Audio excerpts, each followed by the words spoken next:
Welcome to Haxby Shed and another video on odd jobs and stickers. And the first odd job was to finish off this drawbar for the tailstock of my Harrison 140 lathe. And the other odd job was an investigation into the clutch, spring pack and flywheel problem on my son's Mark II Golf. Bit tricky to find, but we got there in the end. Okay, let's have a quick look at those odd jobs and then we'll come back to stickers. Here's another little odd job.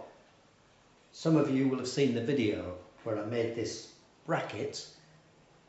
This end connects to the saddle, this end goes under the tailstock, and I can use the saddle to pull the tailstock along. And as usual, I kind of finished it but didn't fully finish it. So what I need to do is to put more weld here to really fix this front bracket onto this. And then also there's a clamp that goes on the end here and it should fix to the back of the tailstock, and I never got round to doing that. So I'll do that now just as a little odd finishing job. I've set my welder up for DC earth negative, about 95 amps with a 6013 rod. I have an auto dimming helmet, but that's got my cheetah lens in for TIG and I don't want to take that out. So I'm just going to use this old hand shield. It's only a short job.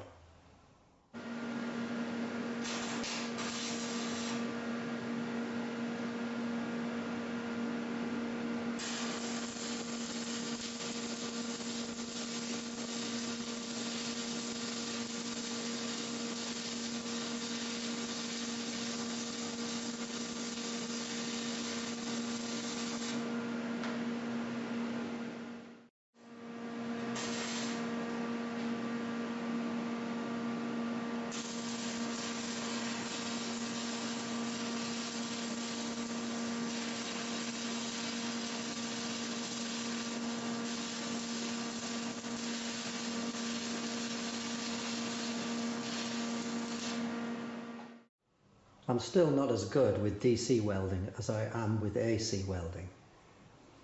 The DC welding just kind of makes a fizzle and the AC welding makes a lovely nice crackle. You'd think there wouldn't be that much difference, but there is for me. That joint is kind of okay, it looks alright, doesn't it? But going back over this joint, it wasn't so good, was it? I'll just grind that off slightly, but it'll do the job. That will be okay, I think.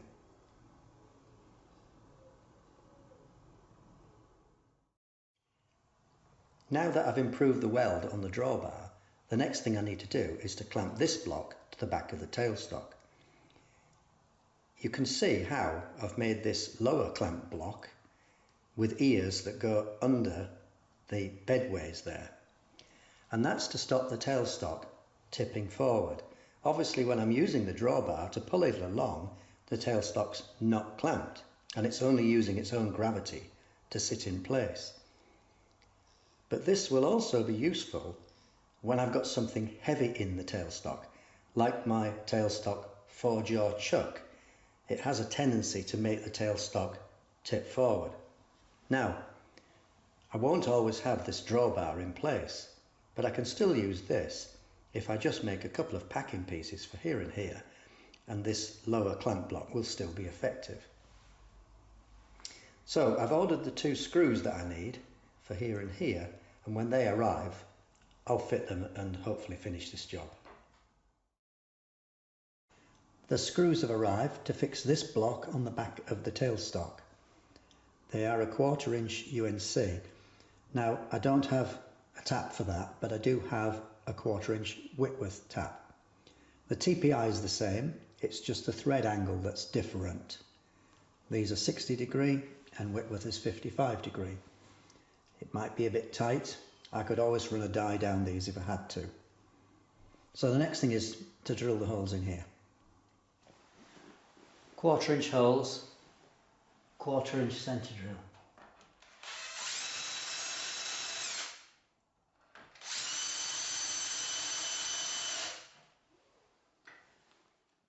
I can see 2 good centre drills there.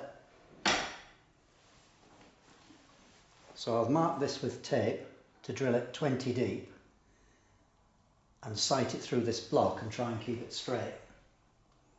and level. Easier said than done.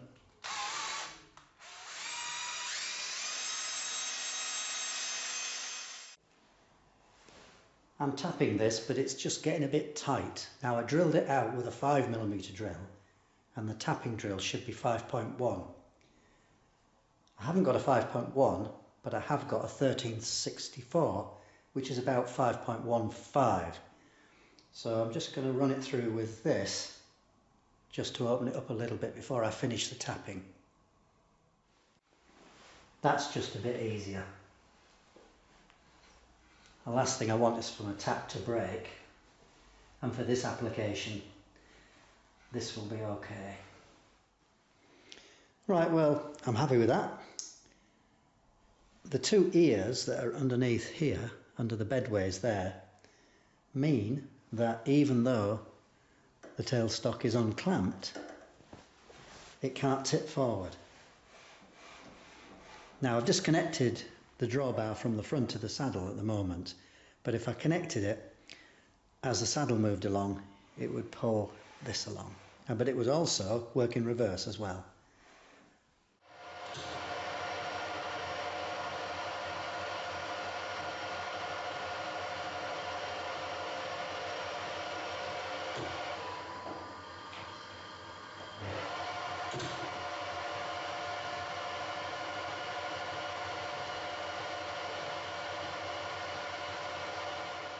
So finishing that drawbar off is another odd job ticked off. Here's an odd job. Just checking the flywheel on my son's Mark II Golf. He's put the clutch back together, having converted it to a manual gearbox, and the clutch is dragging. So much so he's had to take it apart. So, you know, is the flywheel warped? Well, it is running a little bit out, but that's probably just me the way I've set it up, to be honest. It's run out by about 0.15 of a millimetre. Something like that. I could probably get that out just by seating it a bit better. So I don't think there's anything wrong with the flywheel. This is his new spring pack and pressure plate, and I just want to make sure that when the clutch is actuated, that this plate just moves down evenly and not tilted or canted in any way.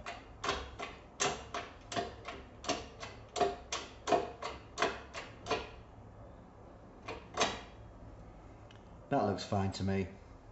It's moving down evenly all the way around. So those are just a couple of basic checks we can do. The mystery is unresolved at this moment. We'll just keep looking, see what we can find. So what I've done now is to fully build the clutch spring pack, clutch plate, flywheel together, put most of the screws in. So this clutch plate now is fully clamped to this flywheel, providing the drive. I'll actuate the clutch, and this plate should come free, which it does. So I'll fiddle about with this, because that plate is not fully free. It's gripping a bit at this side, which might give us a bit of clutch drag. I'm not altogether happy with that, to be honest. Bit more investigation. Right, so I think we found the problem. When we depress the clutch, it's releasing on this side quite well, but it's still being gripped at this back side over here. I can just feel it. And then when I let go, release the pressure, release the clutch, this side comes up a lot more than this side.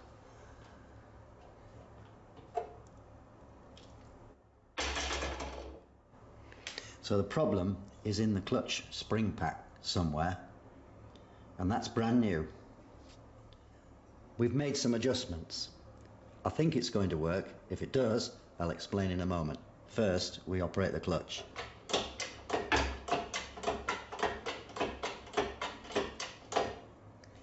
You can see the plate has moved down evenly all around, and now it's completely loose with no drag, if I tried to lift it at each side, it would lift equally with even spacing. And then when I release it, you'll see the plate moves up level.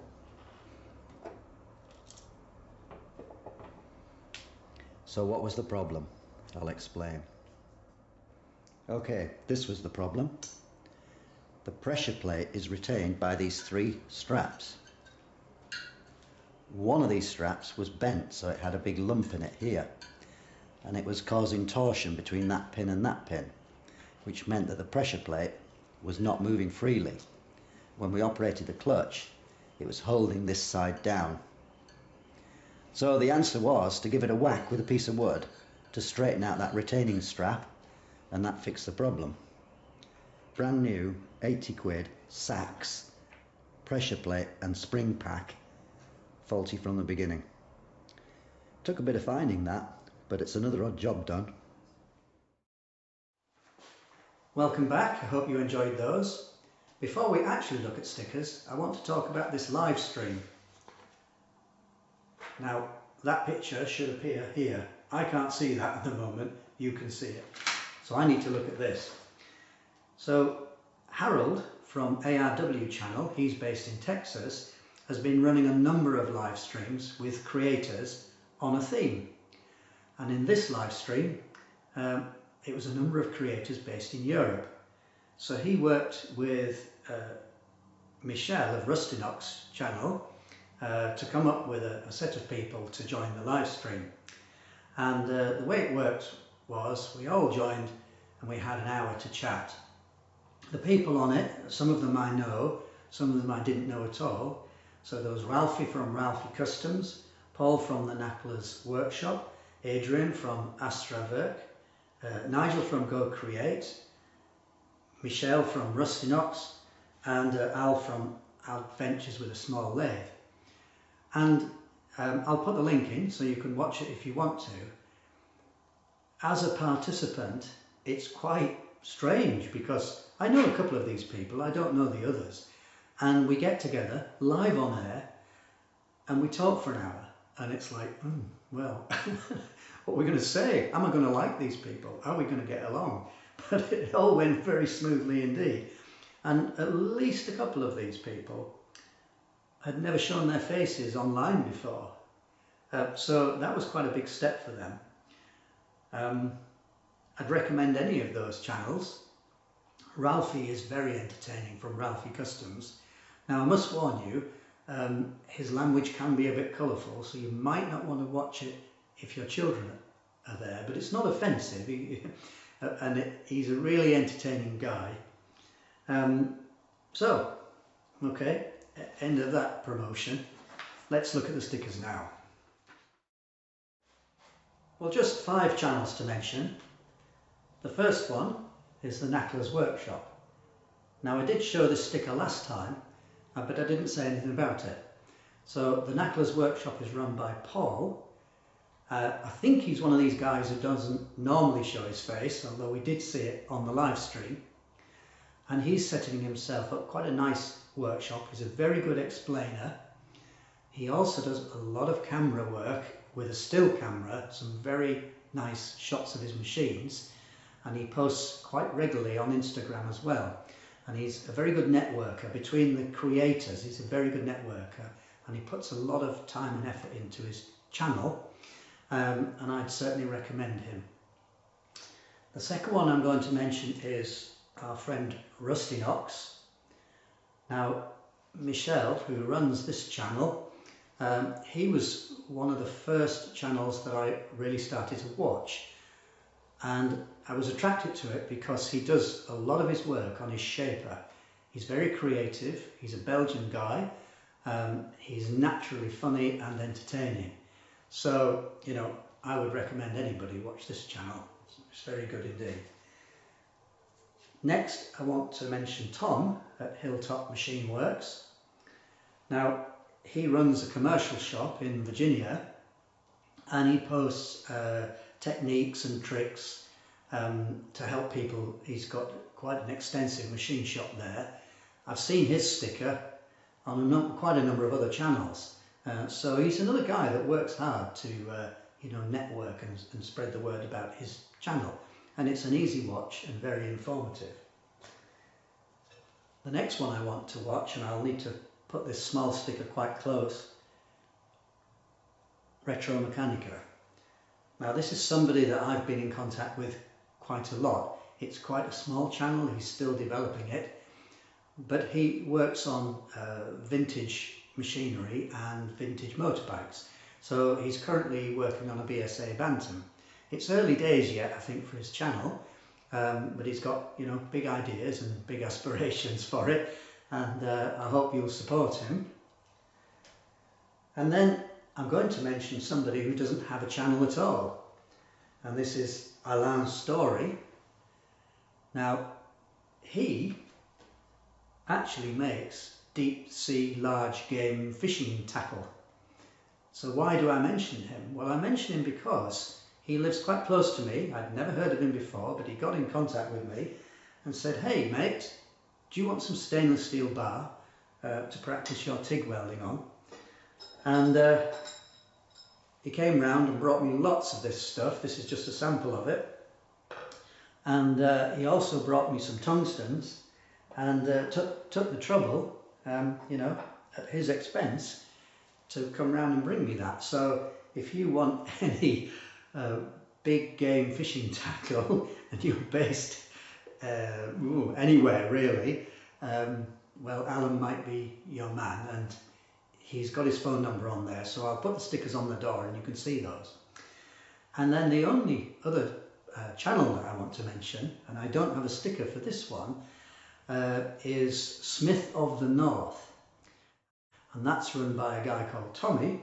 He hasn't got many videos on there yet, but he made contact with me, just like Alain, and he said, "Oh, do you want some stainless steel plate?" So he's brought me a number of these stainless steel plates for me to practice TIG welding on. Now, you might think, well, okay, that's fair enough, but actually he lives across the other side of the country. I know England's not a big country, I know that, but it's still quite a long way away. But he was working in this area, made contact with me. I was actually not at home, so he took those plates round to my son. So thank you very much for those. So we'll get them on the door. Well, it's beginning to build up. I'll put my email address in the comments, and if you want a sticker, just send me an email. I hope that was useful.